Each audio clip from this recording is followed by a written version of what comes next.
Good afternoon students. Last લેક્ચરમાં આપણે ફુગાવાનો અર્થ જોયેલો હતો. ફુગાવો એટલે શું? કે જેને આપણે ટૂંકમાં એવું કહેતા કે ભાવમાં થતો સતત વધારો એટલે ફુગાવો. ફુગાવો વિશે આપણે ઘણી બધી ચર્ચાઓ કરેલી. હવે આપણે એના અર્થ પછી જોવાનું છે ફુગાવાના લક્ષણો. ફુગાવાના કયા કયા લક્ષણો છે? તો પેલું, ભાવ સપાટીમાં સતત વધારો થાય. સમજો, કોઈ પણ વસ્તુ છે એની જે ભાવ સપાટી કહેવાય એમાં જે સતત વધારો થતો હોય એને કહેવામાં આવે છે ફુગાવો. તો પહેલો પોઈન્ટ આપણે જોયો કે ભાવ સપાટીમાં સતત વધારો થાય એને કહેવામાં આવે છે ફુગાવો.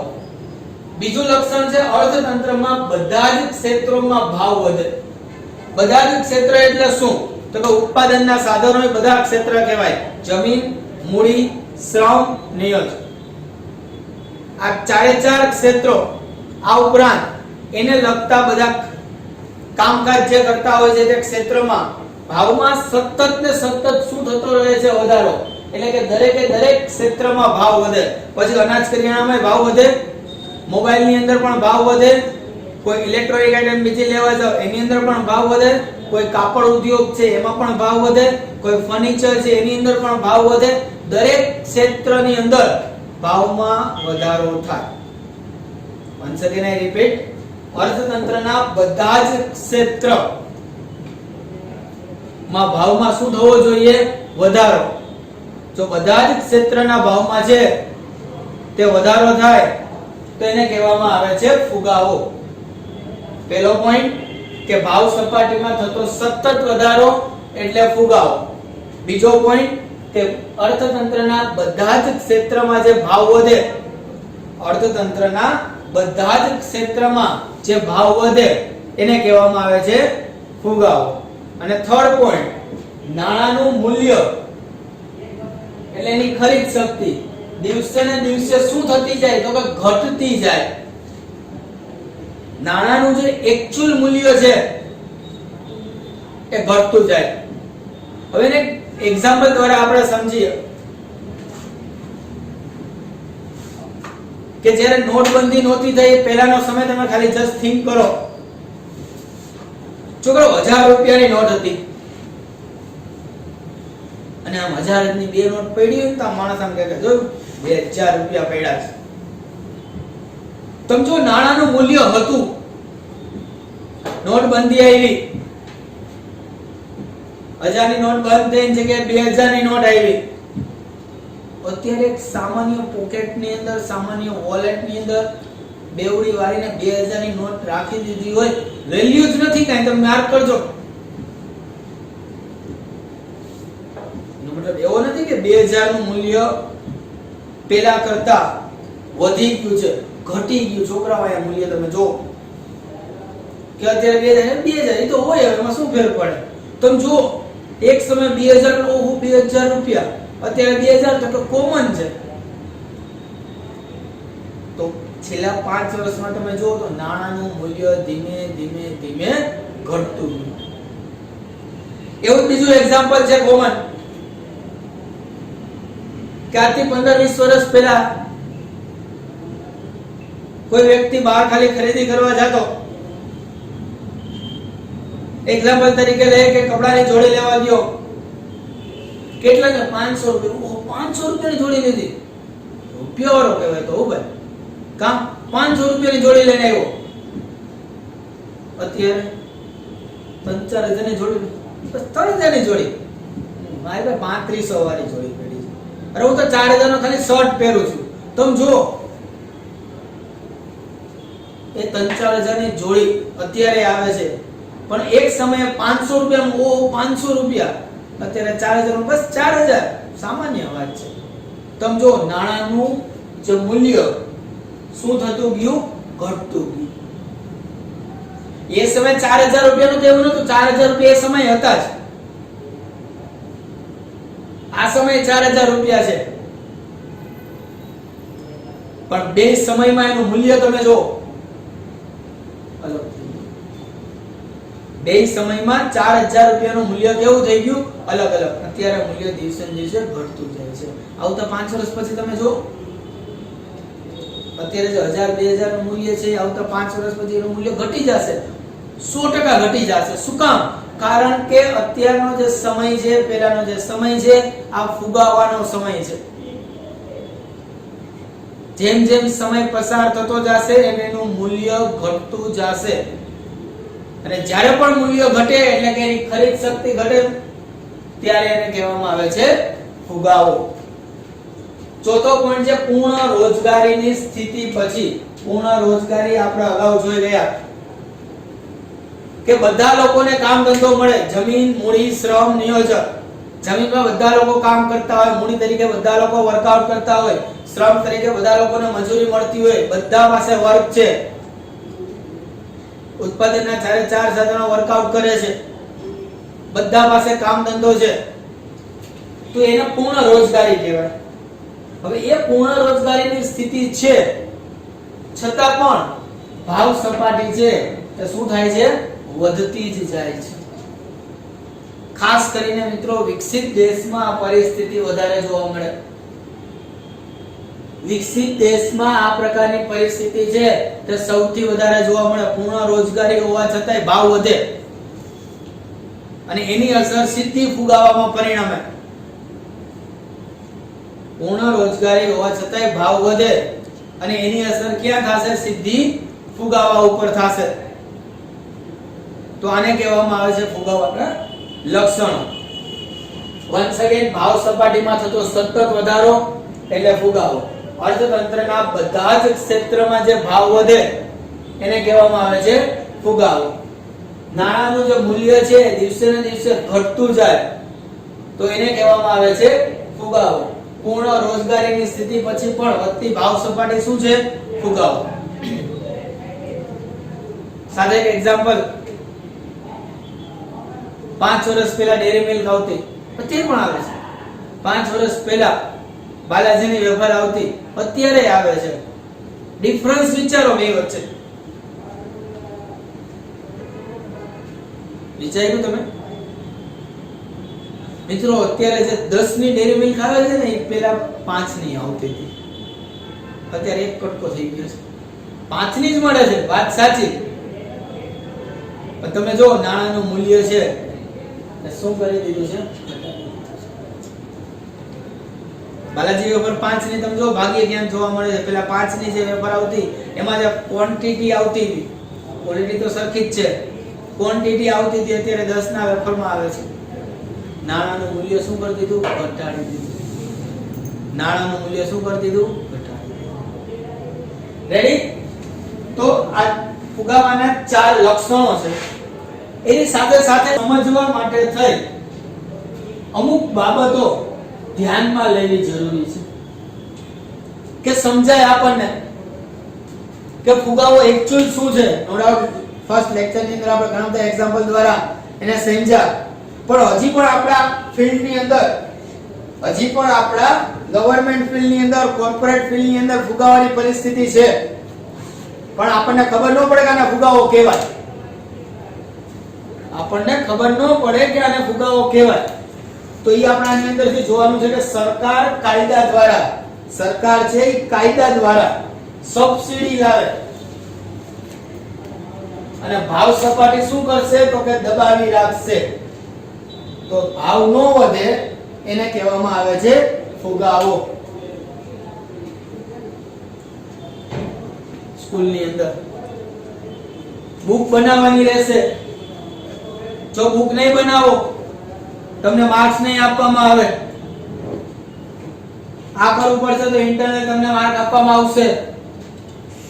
હવે બે પ્રકારના પરિસ્થિતિ, બે પ્રકારના સંજોગો અહીં ક્રિએટ થાય છે. જ્યારે શિક્ષકને એવું લાગે કે ભાઈ જો વિદ્યાર્થીનું રિઝલ્ટ ઓછું આવશે,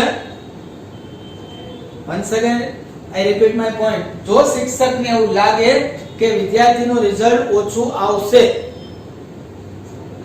તો મને કાઢી મૂકશે સ્કૂલમાંથી. હવે શું કરશે? શિક્ષક છે બુદ્ધિશાળી તો હોય જ, એ બુદ્ધિનો ઉપયોગ કરશે. એક્ઝામ લેવાની, સાવ સહેલું પેપર, સાવ રફલી ચેક કરવાનું. 3 માંથી 2.5 માર્ક આવતા હોય 3 દઈ દો, 2 આવે છે 2.5 3 આપી દો, દઈ દો માર્ક. રિઝલ્ટ બધાનું કેવું આવ્યું? High profile. 50 માંથી 40, 42, 45, 50 માંથી 50, 48. કેટલા લોકો ખુશ થયા? સાહેબ અમે પેલા ખુશ થયા કા? ઘરે તો પપ્પા 50 માંથી 48 માર્ક, પપ્પા 50 માંથી 45 માર્ક. આવડી ગયું, રાજી રાજી થઈ ગયા. પ્રિન્સિપાલ રાજી, કા સાહેબ મસ્ત ભણાવે છે, રિઝલ્ટ જો ફર્સ્ટ ક્લાસ. પણ તે શિક્ષકે શું કર્યું? ખાલી બુદ્ધિ વાપરી, જે સરકાર વાપરે છે. એ શિક્ષકે સ્કૂલની અંદર દાબેલો ફુગાવો કર્યો. શું કર્યો? દાબેલો ફુગાવો.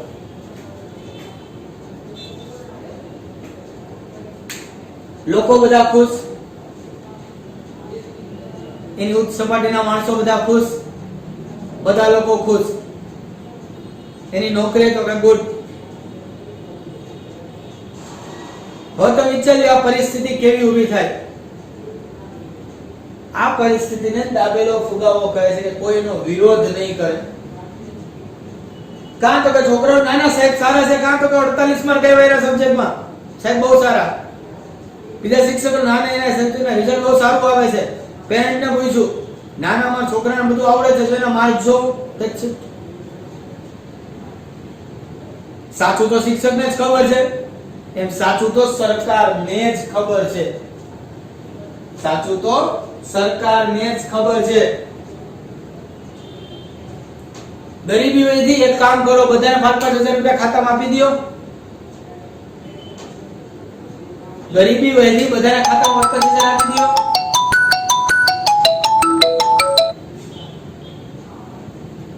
ગરીબી વયથી ખાતાની અંદર છે તો બધાને 5,000 રૂપિયા આપી દો. મફત અનાજ આપો. મકાન લેવું છે સબસિડી આપો, 2.5-3 લાખ રૂપિયાની સબસિડી આપી દો. આ લોન લીધી 10% ની માફી, આ લોન લીધી તમને આટલા ટકા માફ. સરકાર બહુ સારી છે, સરકાર આપણને આટલી બધી સહાય આપે છે, સરકાર આપણને આમ કરે છે, પણ એ એક્ચ્યુઅલ રિઝલ્ટ સામે આવવા દેતી નથી. આ પરિસ્થિતિને કહેવાય દાબેલો ફુગાવો. લોકોને તો કહ્યું જ ને, સબસિડી આપી, વ્યાજ માફ કરી દીધું, પણ એનું રિઝલ્ટ જે લાસ્ટમાં આવશે કંઈક અલગ જ હશે. જેમ અત્યારે સમયમાં જો લાઇટ બિલ માફ કરી દીધું, લોનના હપ્તા ભરવામાંથી માફી આપી, શું છે? એક પ્રકારનો દાબેલો ફુગાવો છે. તમે 3 હપ્તા 4 હપ્તા નથી ભરતા, એ 3-4 હપ્તા 1 વર્ષ પછી જ્યારે તમે સ્ટેટમેન્ટ કઢાવશો ત્યારે તમારે કેટલા વ્યાજ સહિત ભરવાના થશે, જસ્ટ થિંક અબાઉટ ઇટ. અત્યારે તો ગુડ, બધાને ગયું. તો આ બધી પરિસ્થિતિ છે એ ગવર્નમેન્ટ દ્વારા કોઈને કોઈ રીતે કોઈને કોઈ સંજોગોમાં છે જે ક્રિએટ કરવામાં આવતી હોય છે, જેને કહેવામાં આવે છે દાબેલો ફુગાવો. સેકન્ડ છે, જો અર્થતંત્રમાં ટૂંકા સમયગાળા માટે, શોર્ટ ટર્મ માટે અમુક જ સેવા કે વસ્તુ માટે ભાવ વધારો લાગુ પડ્યો હોય તો એને ફુગાવો કહેવાય નહીં. જો 1-2 મહિના માટે કોઈ વસ્તુના ભાવ વધે તો એને ફુગાવો ન કહેવાય. વચમાં આપણે જોયું તો ડુંગળી બટાકાના ભાવ છે વધી ગયા હતા, 100-150 રૂપિયાની કિલો ડુંગળી થઈ ગઈ હતી, તો એને ફુગાવો ન કહેવાય, કારણ કે સમય હાર્ડલી 15-20 દિવસ સુધીનો જ હતો. 15-20 દિવસ પછી ઓટોમેટિક એ ડુંગળી બટાકાના ભાવ છે તે 20-30 રૂપિયા થઈ ગયા હતા. તેને ફુગાવો ન કહેવાય, કારણ કે ટૂંકા ગાળા માટે હતો એટલે એને ફુગાવો કહેવાય નહીં. એ તો કોઈ વેપારીઓ દ્વારા કરવામાં આવેલી એક બુદ્ધિશાળી પ્રક્રિયા કહેવાય કે જે ભાવ વધારામાં પરિણમતી હોય છે. પણ ઘણી વખત શું થાય છે વિદ્યાર્થી મિત્રો કે આપણે એના ફુગાવો સમજીને બેસી છે કે લોકડાઉનના 1.5 મહિના દરમિયાન તું બધા અનુભવેલી છે, પપ્પાને ખાસ પૂછજો લોકડાઉનના 1.5 મહિના દરમિયાન 30 ને 40 રૂપિયાની ફાંકી મળતી હતી. પાન મસાલાના ભાવ 3-4 ગણા થઈ ગયા હતા. શું એના ફુગાવો કેસો? વિચારો ખાલી. છે ટૂંકા ગાળા માટે, છે અમુક જ વસ્તુ માટે ને ફુગાવો કહેવાય નહીં. રેડી? થર્ડ પોઈન્ટ, અર્થતંત્રના જે સાધનો છે એ બેકાર પડ્યા હોય. સમજો કેવા પડ્યા હોય? બેકાર, કામ ધંધા વગરના હોય. એ સાધનો બેકાર પડ્યા હોય તો વસ્તુ કે સેવાના ભાવ વધવાથી આ સાધનો કામે લાગશે અને ઉત્પાદન વધતા ભાવ ઘટી જશે. ઓબ્વિયસલી છે. અમુક સાધનો એમને કામ વગરના પડ્યા હોય, જેનો કઈ યુઝ જ નથી, જેનો કોઈ કરતા કોઈ કાંઈ ઉપયોગ છે નહીં. હવે જે બેકાર પડેલા હોય એ વસ્તુ કે સેવાના ભાવ છે વધે. એમને પડ્યા અમુક વસ્તુના ભાવ વધી જાય અને વધે પછી લોકો એનો ઉપયોગ કરે, બજારમાં વેચવા માટે મૂકે અને એ વસ્તુ બજારમાં વેચાય છે. તો આ પરિસ્થિતિ પણ સેકન્ડ પોઈન્ટની જેમ જ અસ્તિત્વમાં આવે છે. તો ફુગાવો આપણે સમજ્યા કે ભાઈ એક્ચ્યુઅલ ફુગાવો એટલે ભાવ વધારો, પણ કેવો? તો કે સતત ભાવ વધારો અને લાંબા ગાળે થતો ભાવ વધારો. ફુગાવાના લક્ષણો તમને પૂછાય તો આ 4 લક્ષણો તમારે લખવાના રહે. આ ઉપરાંત એને સમજવા માટે કેટલીક બાબતોનું ધ્યાન રાખશું. જો આવો ક્વેશ્ચન તમને પૂછાય તો આ 3 બાબતોનો છે તમારે ધ્યાન રાખવો પડે કે ક્યારે કોને કયા પ્રકારનો ફુગાવો છે તે તમે કહી શકો છો. આવી અલગ અલગ પરિસ્થિતિમાં છે અલગ અલગ વસ્તુઓ આવે છે. ફર્સ્ટ લેક્ચર અને સેકન્ડ લેક્ચર જે ફુગાવાનો તો એની અંદર આપણે ફુગાવાનો અર્થ, વન્સ અગેન ફુગાવાનું લક્ષણો અને એને સમજવા માટેની અમુક બાબતો ની આપણે ચર્ચાઓ છે તે કમ્પ્લીટ કરી. આના ઉપરથી તમારે તમારા સમાજની અંદર એ ધ્યાન રાખવાનું રહેશે કે ખરેખરમાં ફુગાવો છે તે શું પરિસ્થિતિમાં હોઈ શકે છે અને કેવી રીતે એ ફુગાવાને છે એ તમે ઇગ્નોર કરી શકો છો. ડન? Thank you.